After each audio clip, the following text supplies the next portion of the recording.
2026년 5월 8일 미국 전쟁부는 펄슈라는 대중 포털을 개설했습니다. 이는 대통령 주도의 미확인 비행 현상, 조우 기록 공개 및 보고 시스템입니다. 며칠 만에 수백만 명의 사람들이 처음으로 기밀 해제된 파일을 살펴보며 정부가 정말로 외계인을 숨기고 있었던 것인지 스스로에게 물었습니다. 우리는 목격 사례 자체가 아니라 그 아래의 지형을 좀 더 깊이 파고들었습니다. 그리고 그때 뭔가 즉시 이상하다는 느낌이 들었습니다. 가장 많은 미확인 비행 현상 UAP 보고가 있는 주는 네바다, 뉴멕시코, 미주리, 아칸소, 그리고 태평양 북서부입니다. 그곳의 집중 양상도 우연이 아닙니다. 지도에 표시해보면 하나의 패턴이 드러나기 시작합니다. 그리고 한번 그것을 알아차리면 다시는 예전으로 돌아갈 수 없습니다. 미주리주 피드몬트, 1973년 2월 21일. 내 집보는 미주리주 미국 국도 60번을 따라 고등학교 농구팀을 집으로 데려다주고 있었습니다. 마을에서 남쪽으로 약 20마일 떨어진 곳에서 하늘에서 밝은 빗줄기가 곧장 내려왔습니다. 그 당시 피에드몬트에 있는 누구도 몰랐던 사실은 그들의 마을이 북미에서 가장 지질학적으로 활발한 단층대 중 하나 바로 위에 위치해 있다는 것이었습니다. 그들 발밑의 땅은 이미 무언가를 말해주고 있었습니다. 그 한 번의 목격이 그 10년 동안 최대 규모의 UFO 목격 파동을 촉발시켰습니다. 몇 달 만에 피에드몬트 경찰서는 인구 1,500명의 마을에서 500건이 넘는 신고 전화를 접수했습니다. 한 교사가 빛나는 물체가 자신의 소 위에 떠 있는 것을 목격했다는 보고도 있었습니다. 갑자기 피에드몬트는 전국에서 가장 화제가 되는 마을이 되었습니다. 그곳에 이끌린 사람들 중에는 사우스 이스트 미주리 주립대학교 물리학과장인 할리 러틀리지 박사도 있었습니다. 1973년부터 1980년까지 그는 교수들, 대학원생들, 그리고 한 명의 조종사를 대학 수준의 장비와 함께 오자크 능선에 배치했고 7년 동안 그곳을 떠나지 않았습니다. 그의 팀이 발견한 것은 무시하기 어렵습니다. 그 빛들은 주로 특정 석영이 포함된 암석, 노두 근처에서 가장 자주 나타났습니다. 그 패턴은 지역 지질 구조와는 일치했지만 공항들과는 달랐습니다. 만약 진실이 묻혀있다면 어떨까요? 정부 문서나 목격자 진술이 아니라 실제 땅속의 말입니다. 1981년까지 리틀리지는 직접 158개가 넘는 이상한 물체들을 관찰했습니다. 그는 프로젝트 아이덴티피케이션이라는 책으로 전체 데이터 세트를 펴냈는데 이는 자격을 갖춘 학계 물리학자가 수행한 최초의 지속적인 UFO 과학 현장 연구였습니다. 언론은 이 사건을 몇 주간 보도했으나 곧 잠잠해졌습니다.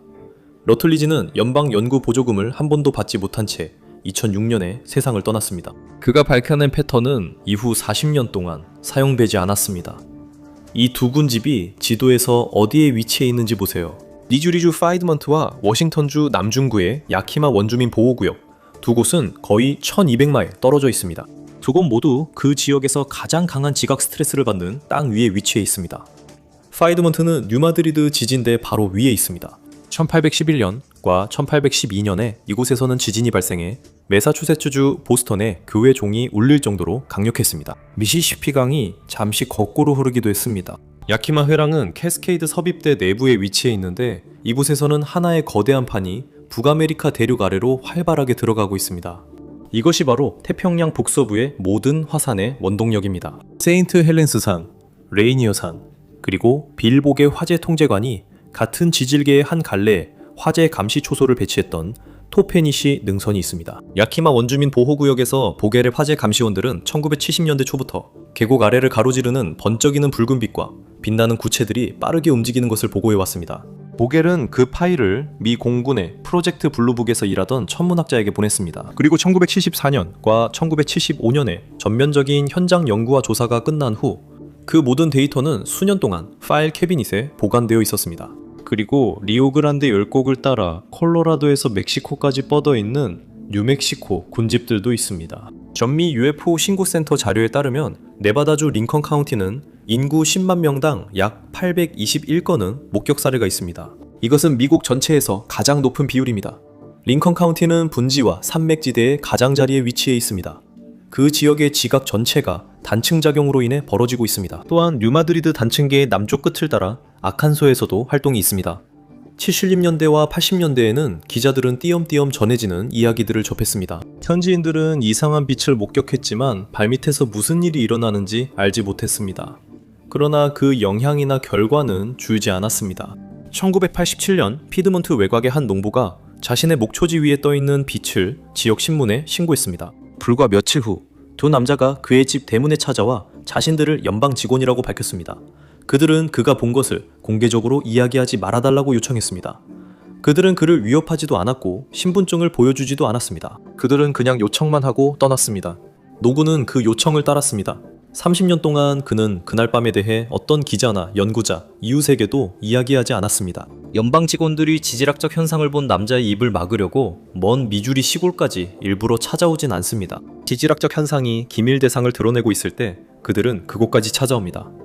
공개된 추적 파일에 따르면 워싱턴은 수십 년 동안 바로 그런 종류의 지도를 만들어 왔던 것으로 보입니다. 하지만 정부의 관심을 끌 만큼 심각한 수년간의 미스터리한 목격 사례들이 있었음에도 그런 사건들은 공개된 파일에서 완전히 빠져 있습니다. 이것은 외계인 논쟁이 항상 묻어버린 의문을 제기합니다. 사람들이 무엇을 봤는지가 아니라 왜 정부가 그것을 지도에 표시하고 기밀로 분류하며 하늘에 떠있는 물체에 관한 이야기를 50년 동안 퍼뜨리면서 그 아래 지형에 대해서는 감췄는지가 의문입니다. 그 해답은 땅속 깊은 곳에 묻혀 있습니다. 그리고 1980년까지 워싱턴이 이미 스스로 밝혀낸 과학 속에 있습니다. 그 핫스팟 군집 아래에서는 세 가지 서로 다른 지질학적 과정이 계속해서 반복적으로 나타납니다. 음모론이 아니라 실제로 발표된 과학입니다. 수십 년간 다른 나라 연구자들은 그런 조건이 특이한 대기 방현상을 일으킬 수 있는지 공개적으로 연구해왔습니다. 미국에서는 이 주제가 거의 대중적인 이야기로 다뤄지지 않았습니다. 가장 중요한 부분은 압전방전이라고 불리는 것일지도 모릅니다. 특정 암석, 특히 석영이 풍부한 암석은 극심한 압력을 받으면 전기를 생성합니다. 같은 원리가 담배 라이터나 석영, 시계 같은 것들을 작동시키죠. 이제 그 일이 대륙 규모로 지하에서 일어난다고 상상해보세요. 지각 변동에 의한 압력이 쌓입니다. 암석층들이 서로 마찰하면서 전하가 공기 중으로 방전됩니다. 갑자기 그 지역 위에 사는 사람들이 빛나는 구체, 소리 없는 빛, 들판과 능선 위에 떠있는 물체들을 목격했다고 보고하기 시작합니다. 이것에 대한 가장 강력한 증거는 노르웨이 중부의 외딴 계곡인 헤스달렌에서 나옵니다. 그곳 사람들은 1800년대부터 이상한 빛을 목격했다고 보고해왔습니다. 1980년대 초 헤스달렌 사람들은 거의 매일 밤, 많게는 일주일에 20번씩 빛나는 구체들이 계곡 위에 조용히 떠있는 것을 목격했습니다. 어떤 것은 몇 피트 크기였고 다른 것은 자동차만 하다고 했습니다. 때로는 나무 사이를 천천히 떠다녔습니다. 때로는 그것들이 능선을 따라 불가능할 정도로 빠른 속도로 가속하기도 했습니다. 목격자들은 그 빛이 작은 구체들로 나뉘었다가 다시 합쳐지는 모습을 묘사했습니다. 아무도 자신들이 보고 있는 것이 무엇인지 설명할 수 없었습니다. 그래서 1984년에 노르웨이의 엔지니어 에를링 스트란드는 이 현상을 진짜 과학적 문제로 다루기로 결심했습니다. 그는 카메라, 레이더, 자기계까지 도입했습니다. 그 계곡은 석영, 구리, 철이 유난히 풍부한 것으로 밝혀졌는데 이들은 자연적인 전기 시스템에 꼭 필요한 성분들이었습니다. 마시모 테오도라니라는 이탈리아 천체 물리학자가 조사에 합류했고 헤스달렌 현상을 지구에서 가장 집중적으로 연구된 빛 현상 중 하나로 만들었습니다. 그가 발견한 것은 무시하기 어려운 것이었습니다. 일부 빛나는 플라즈마 같은 구체들은 최대 19주 kW에 달하는 복사 에너지를 방출하고 있었는데 이는 일반 헬리콥터 탐조등보다 10배 이상 밝은 수준이었습니다. 하지만 가장 이상한 발견은 하늘에 있지 않았습니다. 그것은 불빛 아래 땅 위에 있었습니다. 테오도라니 팀은 가장 큰 구체들 바로 아래에 있는 바위에서 방사능 수치가 높게 나타나는 것을 발견했습니다. 지질 자체가 변형된 것으로 보였기 때문에 앞전 이론을 무시하기가 매우 어려워졌습니다. 이제는 단순한 목격자 진술이 아니었습니다. 전기적 활동이 측정 가능했습니다. 바위들이 그 증거를 간직하고 있었습니다. 지금도 계곡에 있는 그 동일한 지층들 중 일부는 예전에 가장 큰 빛이 머물렀던 바로 그 지점에서 여전히 가이거 계수기로 희미한 방사능 이상 현상이 감지됩니다. 헤스달도 특별한 경우가 아닙니다. 비슷한 압력을 받는 같은 종류의 암석이 있는 다른 계곡들에서도 이런 종류의 빛이 나타날 수 있습니다. 오자크 산맥이 그런 곳 중 하나입니다. 캐스케이드 산맥도 또 다른 예입니다. 베이슨앤드 레인지 지역이 세 번째입니다. 피에드몬트 지하의 기반암은 북미에서 가장 오래된 석영 중 하나입니다. 수억 년 동안 압력을 받아왔습니다. 멀리지는 빛이 나타난 바로 그 지점에서 전자기 급증을 측정했습니다. 그는 자신이 측정한 것에 이름을 붙이지는 않았지만 그의 데이터는 이후 테오도라니가 다른 나라에서 더 좋은 장비로 기록한 것과 일치합니다. 피에드몬트 주민들은 외계인 우주선을 본 것이 아니었습니다. 목격은 사실이었습니다. 하지만 신뢰할 만한 증언에 따르면 그 원인은 다른 행성 방문자들과 관련이 없었습니다. 그들이 본 것은 응력을 받는 결정질 암석 위에서 발생하는 앞전 방전 현상의 특징과 일치합니다. 모든 대륙에서 대규모 지진 시 전기 방전 현상이 기록되었습니다. 그걸 뭐라고 부르든 지질 현상은 개의치 않습니다. 오자크 산맥에서도 캐스케이드 산맥에서도 분지와 산맥 지역에서도 이런 현상이 발생합니다. 땅은 사람들이 하늘을 관찰하기 훨씬 전부터 이런 현상을 만들어 왔습니다. 하지만 이것은 또 다른 질문을 제기합니다. 왜 그렇게 많은 목격자들이 그 불빛들을 마치 지능이 있는 것처럼 묘사할까요? 이 질문은 또 다른 과학자를 완전히 이 미스터리로 끌어들였습니다. 마이클 퍼시머라는 캐나다의 신경과학자는 전자기장이 인간의 지각을 완전히 실제처럼 느껴지도록 변화시킬 수 있는지 30년 넘게 연구했습니다. 그는 축두엽에 자기장을 집중시키는 장치를 만들었습니다. 실험 참가자들은 빛을 보거나 어떤 존재를 느꼈다고 보고 있습니다. 일부 참가자들은 하늘을 가로지르는 물체를 묘사하기도 했습니다. 그들의 뇌는 오자크 지역 사람들이 50년 전에 묘사했던 경험과 일치하는 현상을 만들어내고 있었습니다. 무엇이 보이느냐는 목격자에 따라 다릅니다. 그들이 읽은 책이나 TV에서 본 것에 따라 달라집니다. 그들의 문화가 무엇을 기대하도록 훈련시켰는지에 따라 달라집니다. 그렇다고 해서 야키마 산불 감시원들이 환각을 본 것은 아닙니다. 지상 위의 플라즈마는 실제였고 토양의 방사선도 실제였습니다. 공기를 이온화시키는 전자기장도 실제였습니다. 하지만 같은 전자기장이 감시원의 뇌에도 도달합니다. 그 만남이 마치 비행물체처럼 느껴지는 것은 뇌가 사용할 수 있는 가장 가까운 틀이 그것이기 때문입니다.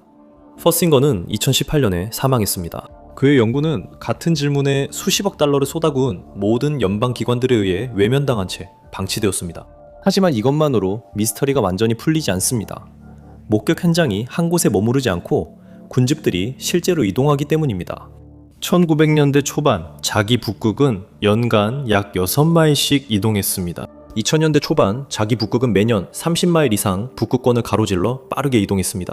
영국 지질조사국은 자기 북극이 이전 모델이 추적할 수 있는 속도보다 더 빠르게 이동하고 있었기 때문에 2019년 모델 업데이트를 예정보다 앞당겨 발표해야 했습니다. 그리고 자기 북극이 이동함에 따라 지각 응력과 플라즈마 형성과 연관된 전자기 조건들도 함께 이동합니다. 그리고 그 이동의 원인이 이 이야기가 비현실적으로 들리기 시작하는 지점입니다. 지구의 지각 깊은 곳, 표면에서 수천 마일 아래에는 외핵 내부에 두 개의 거대한 용용 철의 강줄기 있습니다.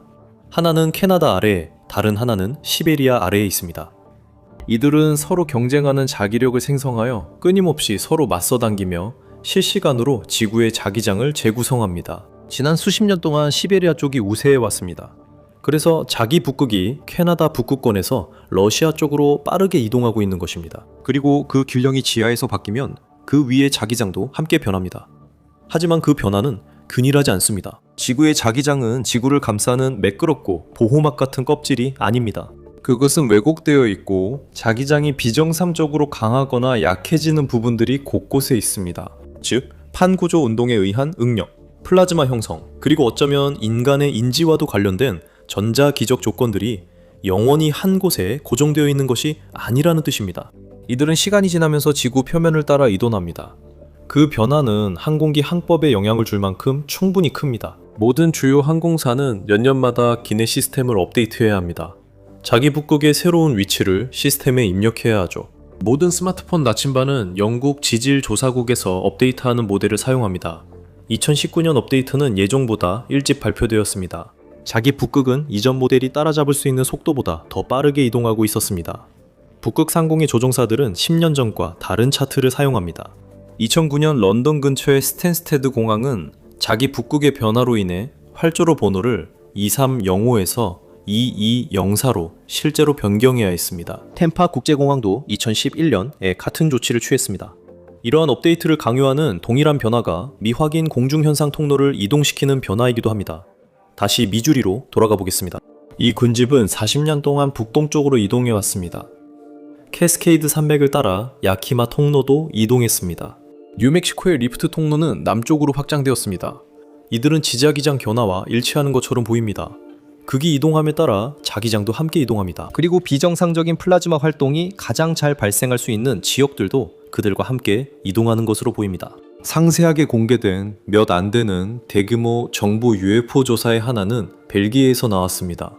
1989년 11월부터 1990년 4월 사이에 벨기에는 각 모서리에 밝은 불빛이 있는 조용한 삼각형 물체에 대한 신고가 쇄도했습니다. 이 사건은 1990년 3월 30일 밤에 절정에 달했는데 벨기에 공군이 여러 지상 관제소에서 레이더로 미확인 표적을 포착하고 2대의 F-16 전투기를 긴급 출격시켜 요격을 시도했습니다. 레이더는 여러 차례 표적 고정에 성공했지만 조종사들이 거리를 좁힐 때마다 그 접촉은 기존 항공기의 움직임과 맞지 않는 방식으로 끊겼습니다. 그날 밤은 레이더로 시작된 것이 아니었습니다. 최초의 신고는 독일 국경 근처의 작은 마을 오이펜에서 접수되었습니다. 두 경찰관이 시골 도로에서 차를 세우고 밝은 불빛에 거대한 무음 비행체가 머리 위를 지나가는 것을 보았습니다. 그들은 무전으로 상황을 알렸고 몇 분 만에 다른 경찰관들도 합류했습니다. 곧 지역 전역에서 비슷한 목격담이 이어졌습니다. 몇 주 만에 목격자의 수가 1000명을 넘었습니다. 몇 달 만에 13,000명을 넘었습니다. 한 나라 전체가 밤마다 같은 일이 일어나는 것을 지켜보고 있었습니다. 벨기에 공군은 이례적으로 빠르게 움직였습니다. 몇 주 만에 초기 조사 결과를 공개하기 시작했습니다. 레이더 데이터 자체가 기존에 알려진 어떤 것과도 맞지 않는 부분이었습니다. 여러 경로에서 물체들이 약 9,000피트에서 5,000피트까지 단 몇 초 만에 떨어지는 것으로 나타났습니다. 다른 물체들은 어떤 비행기도 흉내낼 수 없는 방식으로 속도를 급격히 바꿨습니다. 음속 돌파음과 엔진에서 나오는 신호도 없었습니다. 스텔스 전투기, 기상 관측기구, 대기 현상 등을 배제한 후 벨기에 공군은 민간 연구자들과 협력하여 레이더 테이프를 공개했습니다. 당시 벨기에 공군 참모부 작전을 감독했던 윌프리드 드 브루어 소령은 그들이 추적한 물체들이 알려진 어떤 기술의 성능을 뛰어넘는다고 밝혔습니다. 벨기에 측은 자신들이 가진 모든 것을 공개한 뒤 그 일을 더는 붙들지 않았습니다. 프랑스는 자체 공식 UAP 프로그램인 J판을 운영하고 있습니다. 이 프로그램은 1977년부터 운영되며 수십 년간 사건 파일을 공개해왔습니다. 보고서를 지도에 표시하면 일관성이 드러납니다.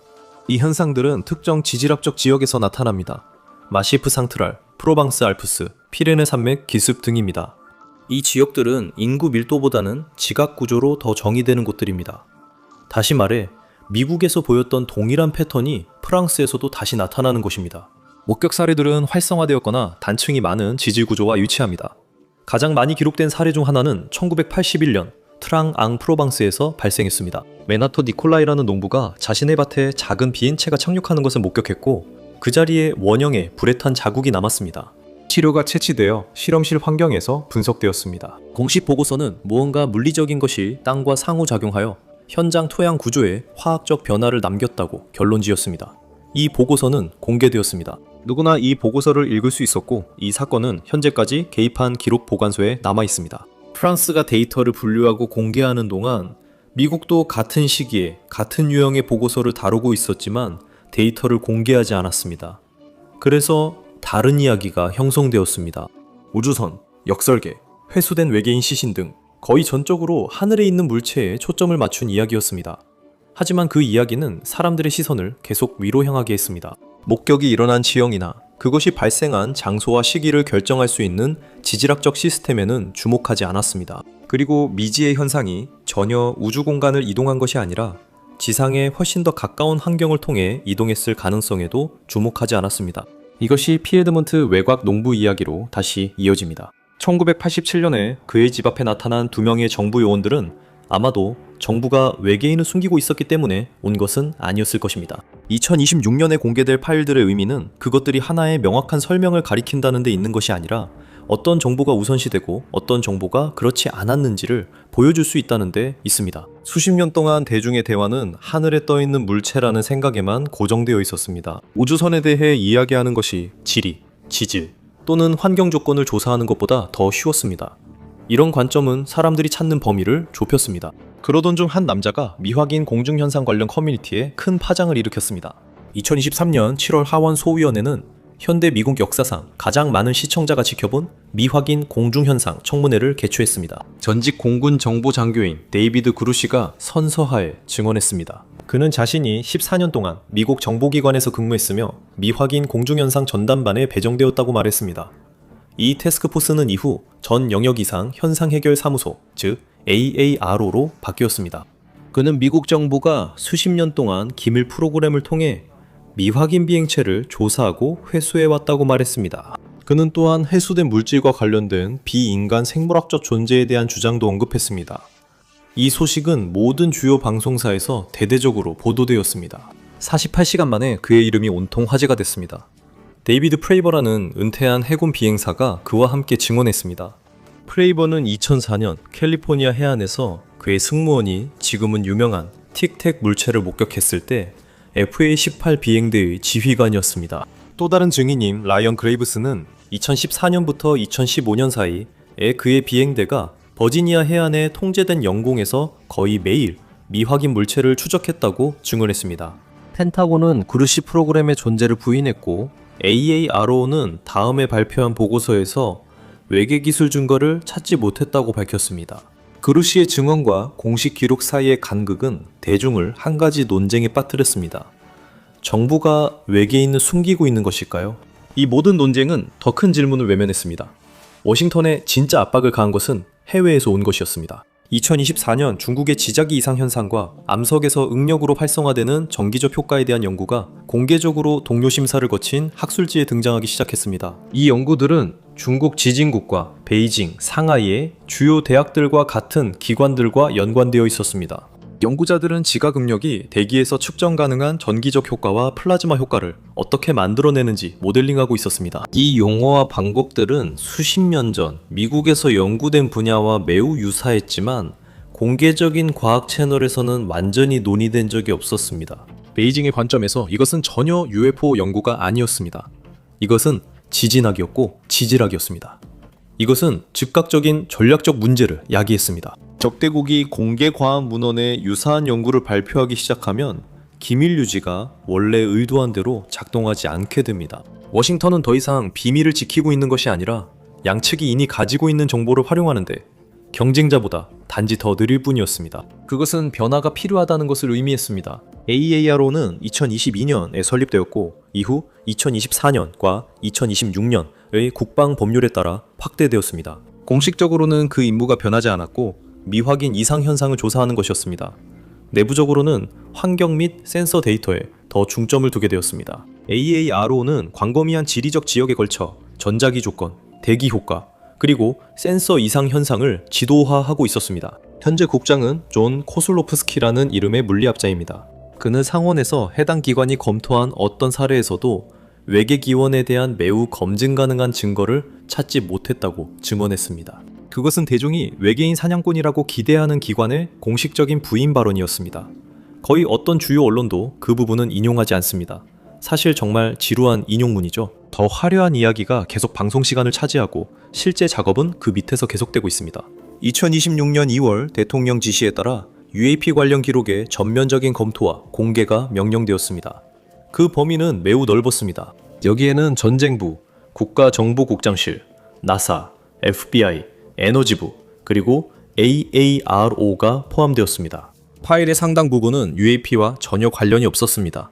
환경에 관한 내용이었습니다. 통로지도, 전자기 배경 측정, 그리고 센서 성능 및 지리적 이상 현상과 관련된 지자기 오버레이 등이었습니다. 이 모든 내용은 의회 기록에 나타났지만 그 중에서 공개적으로 후속 보도가 이루어진 것은 거의 없었습니다. 대신 다른 곳에서 별도로 발전하기 시작한 것이 있었습니다. 2025년까지 중국의 극초음속 무기 프로그램은 실전 운용 단계에 도달했고 지향성 에너지 시스템도 미국의 역량과의 격차를 좁혔습니다. 그리고 이러한 시스템들이 성숙해지면서 군사 계획은 탐지와 추적에 영향을 미치는 환경 조건에 더 많은 비중을 두기 시작했습니다. 여기에는 이전 대기 및 센서 연구에서 확인된 동일한 지자기 이상 통로들도 포함되었습니다. 러시아와 중국의 훈련이 점점 더 그 지역들과 겹치기 시작했습니다. 꼭 의도된 것은 아니었지만 그 통로들이 주요 글로벌 항법 및 지휘 통제의 민감 지점들과도 일치하기 때문이었습니다. 미국 서부 전역의 미사일 방어 레이더 배열에서 설명할 수 없는 이상 신호가 감지되기 시작했습니다. 민간 연구자들도 독립적인 데이터 세트에서 같은 시간에 유사한 이상 현상을 기록했습니다. 2026년 초까지 AARO는 진행 중인 사례 관리 시스템에 2,000건이 넘는 보고서를 보유하게 되었습니다. 그때부터는 단순히 이상한 측정값 문제가 아니었습니다. 이제는 센서에 영향을 주는 동일한 환경 조건이 인프라 위험으로까지 확대될 수 있는지에 관한 문제였습니다. 1989년 3월 단 한 번의 지자기 폭풍이 하이드로 퀘벡 전체 전력망을 붕괴시켰습니다. 90초 만에 일어났지만 정전은 9시간 동안 지속됐습니다. 캐나다 동부 전역에서 600만 명이 정전을 겪었습니다. 원인은 이틀 전 태양에서 방출된 코로나 질량 방출이었습니다. 그날 밤 오로라는 플로리다와 쿠바까지 남쪽에서도 볼 수 있었습니다. 그 전력망을 무너뜨린 과정은 더 작은 규모에서 UAP 회랑 활동을 일으키는 과정과 동일합니다. 지구의 자기장이 교란되면 전류가 지면으로 밀려 들어갈 수 있습니다. 그 전류들은 송전선과 같은 긴 전도성 시스템을 따라 이동하면서 대규모로 변압기를 과부하시킬 수 있습니다. 극단적인 경우에는 피해가 일시적이지 않습니다. 고전압 변압기는 완전히 파괴될 수 있으며 그 크기와 제조 제약 때문에 교체에는 수년이 걸릴 수 있습니다. 동시에 방위 및 정보 시스템도 이상 신호를 설명하려 할 때 동일한 원시 데이터를 사용하고 있습니다. 데이터 자체는 크게 다르지 않지만 해석은 확실히 다릅니다. 워싱턴이 관련 자료를 공개하려는 움직임을 보이자 나토 동맹국 정보기관들도 동시에 자국의 과거 미확인 비행 현상 사례들을 더 면밀히 조사하기 시작했습니다. 영국에서는 1980년 랜드샘 숲 사건에 대한 재평가가 포함되어 있는데 이 사건은 유럽에서 가장 많이 연구된 군사 목격 사례 중 하나입니다. 이 사건은 RAF 벤트워터스 기지의 미 공군 요원들이 기지 근처 나무들 사이를 움직이는 이상한 빛을 여러 밤에 걸쳐 목격했다고 보고한 내용이 포함됩니다. 기지 부사령관 찰스 홀트는 사건이 진행되는 동안 이를 녹음했으며 숲 안팎을 움직이는 빛나는 물체들과 지상에서의 이상한 기기 판도값을 묘사했습니다. 중요한 점은 단순히 보고된 내용이 아니라 수십 년간의 상대적인 침묵 끝에 이러한 오래된 사건들이 공식적인 경로를 통해 다시 논의되고 있다는 사실입니다. 이 모든 일은 미국 측과의 협조하에 이루어지고 있습니다. 이는 단순히 한 나라의 결정이 아니라 동맹국들의 공동 움직임임을 보여줍니다. 미국에서는 국방장관 피트 헥세스가 대통령의 지시에 따라 UAP 관련 기록을 공개하는 것을 지지한다고 공개적으로 밝혔습니다. 한편 일본은 2026년에 자체적으로 UAP 기록 보관소를 보유하고 있으며 녹화된 영상도 포함되어 있다고 확인했습니다. 또한 국가안보 제한 하에 제한적인 공개를 준비하기 시작했습니다. 동맹국 정부들도 발맞춰 움직이고 있습니다. 이번 공개는 미국만의 고립된 정치적 순간처럼 보이지 않습니다. 이것은 오히려 나토 정보기관 전체에 걸친 동시적인 재정비처럼 보입니다. 2024년에서 2026년 사이에 보고된 활동을 보면 특정 지역들이 계속해서 등장합니다. 뉴멕시코 동부에서는 로스웰, 소코로, 그리고 화이트샌즈 미사일 시험장 사이에 느슨한 삼각형 형태의 군집이 형성됩니다. 그 삼각형의 한 꼭지점인 소코로는 이미 미국 UFO 역사의 한 부분을 차지하고 있습니다. 1964년 소코로 경찰관 노니 자모라는 평범한 신고라고 생각하고 출동하던 중 마른 개울바닥에서 비행체를 목격했다고 보고했습니다. 그는 작은 달걀 모양 루체와 흰 작업복을 입은 두 인물, 그리고 그 물체가 땅에서 빠르게 수직 이륙하는 모습을 묘사했습니다. 이 사건은 프로젝트 블루북에서 재검토되었고 여전히 신뢰도 높은 사례로 자주 인용됩니다. 어느 날에도 같은 지역에서 비슷한 사막지대에서 종종 보고가 계속 나오고 있습니다. 로즈웰은 그 지역 바로 북쪽에 위치해 있습니다. 이 도시는 신화에 기반해 형성됐지만 실제 보고 지역은 생각보다 훨씬 넓습니다. 주변 카운티에서는 여전히 새로운 목격 사례가 계속 나오고 있지만 대부분은 현지에서 공식적으로 보고되지 않고 있습니다. 로즈웰 지하의 지질은 오자크 산맥에서 활동을 일으킨 것과 같은 스트레스를 받은 결정질 암석입니다. 빛이 나타나는 이유는 땅에서 그런 빛을 만들어내기 때문입니다. 더 서쪽으로 가면 퓨젯 사운드 지역의 활동은 2024년과 2025년에 걸쳐 증가했으며 간헐적으로 지역 언론의 보도를 받았습니다. 목격 사례들은 캐스케이드 산맥의 서쪽 산 기슭을 따라 이어지는 회랑을 따라 보고되었으며 이 회랑은 내륙 계곡에서 해안선까지 뻗어 있습니다. 이 지역은 50년 전 토페니쉬 활동을 일으킨 것과 같은 서립대 지질과 평행하게 위치해 있습니다. 같은 패턴이 2024년과 2025년의 오자크 고온 회랑 내 아칸소 북부 전역에서 목격되었습니다. 이 지역은 오랜 기간의 지각 변동 스트레스로 인해 압축된 퇴적층과 오래된 화성암 지층으로 정의됩니다. 이 보고들은 주로 소목장주, 사냥꾼, 그리고 버팔로강의 강 안내인들에게서 나옵니다. 이들은 모두 밤하늘과 지역 항공기 이동 경로에 익숙한 사람들입니다. 시간이 지나면서 보고된 활동의 중심지는 1970년대 이 지역에서 목격된 초기 집단보다 약간 남쪽과 동쪽에 위치한 것으로 보입니다. 네바다 회랑에서는 활동이 더 많이 문서화되었습니다. 2025년 7월부터 12월 사이에 여러 목격자들이 넓은 넬리스 공군기지 훈련구역 상공에서 빛나는 구체들의 편대를 목격했다고 보고 있습니다. 목격자들 중에는 현지 비행작전에 익숙한 비번 군인들도 포함되어 있었습니다. 애니그마 랩스 데이터베이스는 2024년 4월 16일 넬리스 상공에서 편대를 이루며 움직이는 3개의 깜빡이는 구체의 영상을 확인했습니다. 2025년까지 네바다 데이터셋에는 2023년 이후로 수백 건의 목격 사례가 기록되고 검토되어 최근 몇 년간 미국에서 가장 보고가 집중된 지역 중 하나가 되었습니다. 이것들은 별개의 이야기가 아닙니다. 동일한 지질 구조를 가진 여러 지역에서 반복되는 같은 이야기입니다. 이 모든 사례를 공개된 단층 데이터와 함께 도표로 나타내보세요. 이 사례들을 지자기 강도 오버레이와 함께 도표로 나타내면 하나의 지도가 나타납니다. 바로 워싱턴이 반세기 동안 간직해온 지도입니다. 펜타곤에서 처음 공개한 자료에는 161개의 파일이 포함되어 있었고 그 대부분은 심하게 검열된 상태였습니다. 여러 기관이 협력하여 공개를 진행했지만 분석가들이 자료를 정리하기 시작하자 그 구조 자체가 개별 문서보다 더 흥미롭게 느껴졌습니다. 하나의 증거 범주만 있는 것이 아니었습니다. 여러 겹이 있었죠. 나사에서 오래전에 촬영한 이미지들 중에는 공식적으로 설명되지 않은 시각적 이상 현상들이 포함되어 있었습니다. 아폴로 시대 임무 중에 식별할 수 없는 빛 현상을 묘사한 우주비행사 사후 보고 노트, 그리고 최근에는 적외선으로 추적된 비행 물체를 보여주는 군사 센서 기록들이 있었는데 이들은 기존에 알려진 항공기나 대기 현상과 일치하지 않았습니다. 다시 말해 이 파일들은 하나의 이야기만을 전하고 있는 것이 아니었습니다. 여러 다른 시대와 시스템에서 같은 종류의 관측이 반복되고 있었습니다. 그러던 중 첫 주 안에 숫자가 바뀌었습니다. 161개의 파일, 이 158개로 줄어들었습니다. 전쟁부는 어떤 파일이 왜 삭제되었는지에 대해 공식적인 발표를 하지 않았습니다. 따로 떼어놓고 보면 행정적인 수정처럼 보입니다. 지구물리학적 맥락과 함께 보면 공개된 자료는 보고가 반복적으로 집중되는 지리적 통로와 연관된 장기간 기록의 작은 일부임을 시사합니다. 많은 자료들이 동일한 지리적 지역에서 오랜 기간 이어진 목격 패턴과 일치하며 몇몇 경우에는 삭제된 부분이 바로 그 패턴이 가장 강하게 겹치는 지점에 위치한 것으로 보입니다. 시기도 주목할 만합니다. 내년이나 5년 후가 아니라 지금 공개하기로 한 결정은 특정한 마감일에 따른 것입니다. 2025년 세계 자기장 모델은 5년 동안 유효합니다. 2030년이 되면 다음 주요 업데이트가 공개될 예정입니다. 그 사이에 누적되는 자기장 변화는 대대적인 재보정이 필요하게 됩니다. 워싱턴이 50년 동안 보유해온 회랑 지도는 더 이상 실제 상황과 일치하지 않게 될 것입니다. 역사적 기록이 지금 공개되고 있지만 우리가 지표를 해석하는 방식은 이미 변하고 있습니다. 자기장이 이동함에 따라 오래된 지도들은 오늘날 센서와 모델이 보여주는 것과 더 이상 일치하지 않게 됩니다. 그래서 같은 자료도 오래가지 못하고 금방 시대에 뒤처지게 됩니다. 그 후에 다시 구축되는 것들은 대개 오래 공개되지 않지만 그 어떤 것도 현장에서 그것을 겪는 사람들에게는 보이지 않습니다. 이야기는 다시 현장 목격자들에게 돌아갑니다.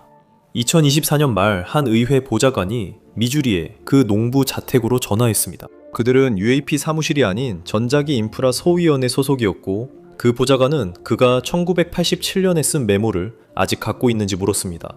날짜, 방향, 시간들. 농부는 모두 보관했고 페이지를 복사해 워싱턴에 보냈습니다. 그는 이유를 묻지 않았습니다. 2026년 초 그의 이야기가 다시 등장했지만 그의 이름으로 나오진 않았습니다. 그것은 지자기 변동과 전력망 신뢰성에 관한 의회 보고서의 기밀 부록에 묻혀 있었습니다. 그 목격담은 인프라 위험과 자기장 교란에 관한 더 큰 문서 안에 한 줄로 기록되었습니다. 그것이 침묵의 모든 결과입니다. 보호받지 못한 전력망과 진짜 이야기는 그 아래에 있었는데도 40년 동안 하늘만 바라본 대중이 있었습니다. 그는 들판 위에서 본 것이 뭔지 아직 모릅니다. 공군과 2명의 연방 직원도 알려주지 않았습니다. 2024년 의회 보좌관도 그에게 말하지 않았고 부록을 읽은 위원회 패널도 그에게 말하지 않을 것입니다. 그의 농장으로 가는 길은 여전히 있습니다. 언덕에 있는 소나무들은 여전히 그 자리에 있고 그 아래 바위는 끊임없이 압력을 받고 있습니다. 1973년 러틀리지가 카메라를 설치했던 바로 그 능선을 따라 여전히 몇 년마다 불빛이 다시 나타납니다. 이제는 지역 주민들도 더 이상 신문사에 연락하지 않습니다. 사람들은 들판 가장자리에 서서 불빛이 공중에 머물다가 다시 나무 너머로 흘러갈 때까지 지켜봅니다. 하지만 미스터리는 불빛이 아니라 바로 땅이었습니다. 하지만 무슨 이유에서인지 정부는 여러분이 그 사실을 알기를 원하지 않습니다. 오늘 저와 함께 해주셔서 감사합니다. 영상이 재미있으셨길 바랍니다. 이런 영상을 더 보고 싶으시다면 구독과 알림 설정을 부탁드립니다. 정말 큰 힘이 됩니다. 감사드리며 다음에 맵팩에서 뵙겠습니다.